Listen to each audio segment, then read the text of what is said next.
Welcome to the Slop Temple. We pray this video helps. You start by choosing the photos you want to share now.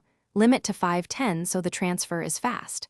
Once picked, check file sizes and compress any image over 5 MB to prevent slow uploads. Make sure you already know the recipient's platform, AirDrop for nearby Apple devices, a shareable link for many people, or a messaging app for one-to-one delivery. This gets you out of setup and into action immediately. You now initiate the transfer. Open your Photos app, tap Select and choose the images you prepared.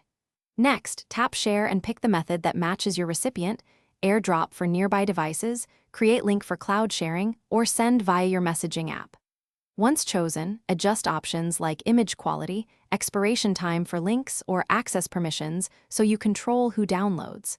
This step completes the heavy lifting before the act. You finish by tapping Send and watching the progress indicator until it completes. Make sure you get a confirmation or receipt. If you created a share link, copy it and paste into the recipient's chat or email, then tell them to check their spam if they don't see it. If anything fails, try these fixes.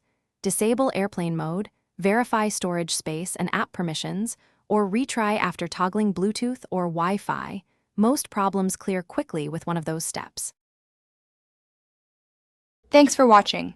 Consider subscribing if we helped you.